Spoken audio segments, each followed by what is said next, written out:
All right, Larry Krueger here from the Pig and a Pickle Krug Show with a little 49er update video. And we're brought to you by Pig and a Pickle, the best barbecue in all of Northern California. Check them out in Emeryville and Corte Madera. They're open 7 days a week from 11 a.m. till 8 p.m. or until they run out. Pig and a Pickle. Go say hi to Damon and Mary and get yourself some barbecue. Tell them the Krug sent you. And this video also brought to you by Underdog Fantasy. Check the link in the description. Use that promo code KRUG, K-R-U-E-G, and they'll match you up to your first $100. This week in Underdog, I'm going with Jaden Reed, higher than 48.5 receiving yards. Kareem Hunt, higher than 24.5 rushing yards. Amon-Ra St. Brown, higher than 7.5 receptions. Josh Allen, higher than 220.5 passing yards. And Isaiah Pacheco, higher than 64.5 receiving yards. All right. Let's talk a little bit about the 49ers and some of the things going on in Ninerland today. Now, there's one report. According to what I'm reading, the Atlanta Falcons have requested permission to interview Niners defensive coordinator Steve Wilks for their head coaching job.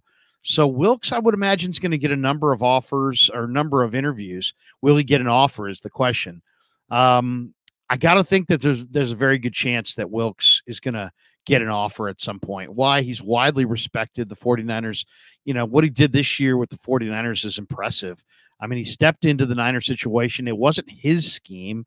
It was somebody else's scheme. And he still found a way to work well within that scheme.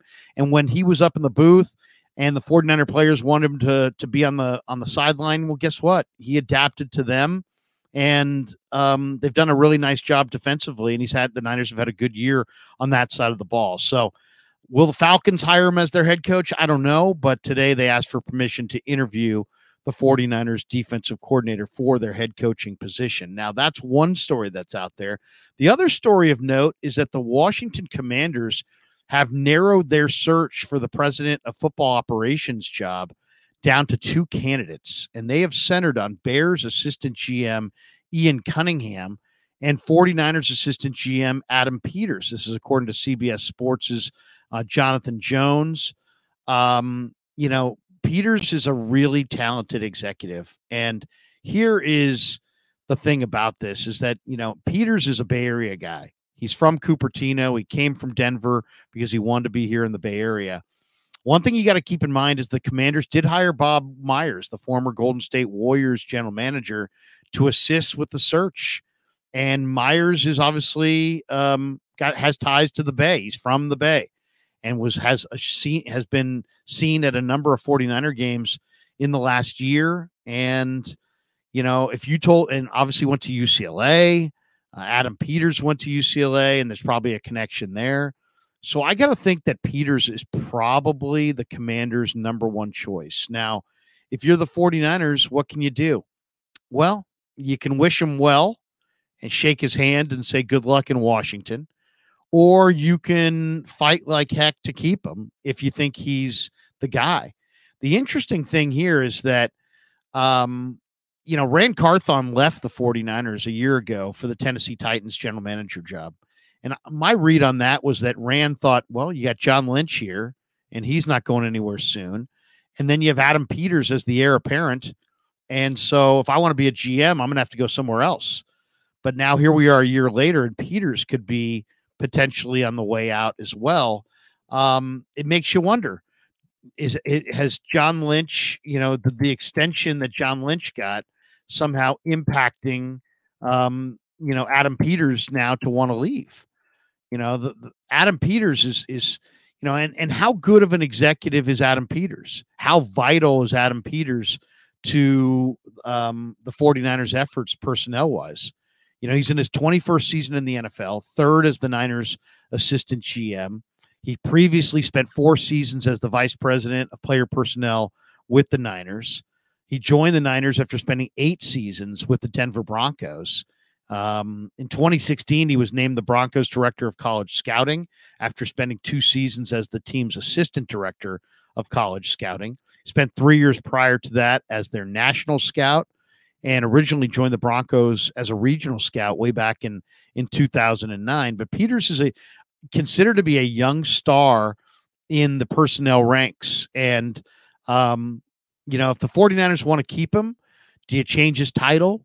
Do you give him more control?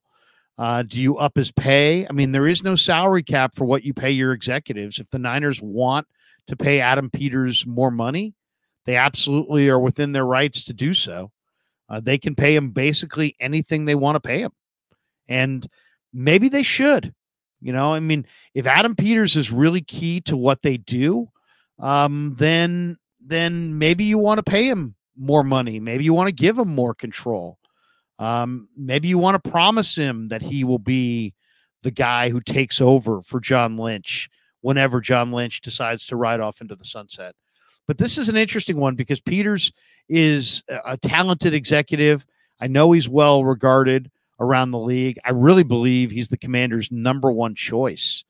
And he's probably a guy the 49ers really don't want to lose. So what do you do to try to keep him? Do you do anything to try to keep him? So that's one story to watch for as well. Is Adam Peters going to go? Will the Niners, do anything to try to prevent him from going? If Bob Myers, I think the Commanders and Bob Myers are thinking big. And when I say that, I mean, they have a dormant brand, an iconic franchise.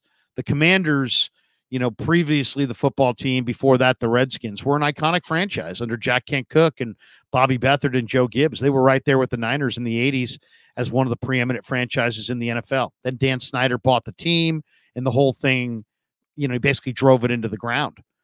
But they need a stadium. And Bob Myers, I'm sure, went there to resuscitate their entire brand. Well, how do you do it? One, you do it by being a much better PR face and public face for the team. Two, you go improve the football side. And I think Adam Peters is the key to improving the football side of things. Once you improve the football side of things, then you hire a good coach and maybe you start winning games and improving your roster and competing for NFC East titles with the Cowboys and the Eagles. Then you have a little success on the field. Suddenly now you're building a new stadium because you've got a resurgence. I mean, there were a lot of empty seats in the upper deck of FedEx Field for Niners Commanders last week. Back in the day, there were no empty seats at RFK for Redskins games. So, Adam Peters, I really believe that Myers was brought in to resuscitate the brand, get the football side going, and eventually get a new stadium built. And I think Peters is probably the key to that.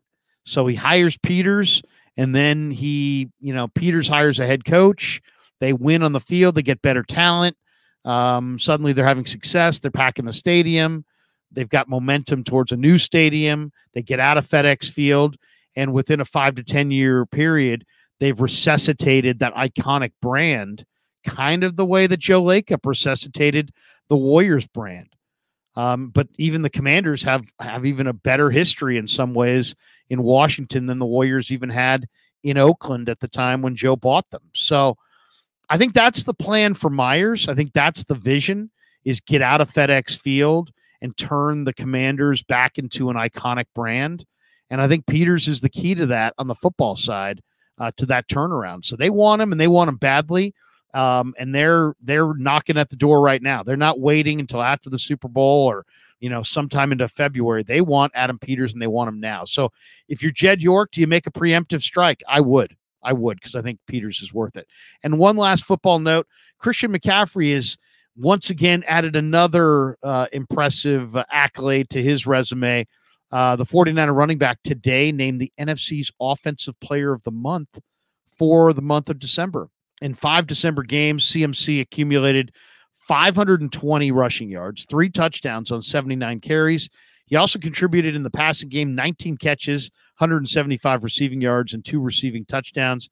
And, you look at, he averaged 139 scrimmage yards per game in weeks 13, 14, 15, 16, 17, and 18, though he didn't actually play in week 18, which that 139 led the NFL.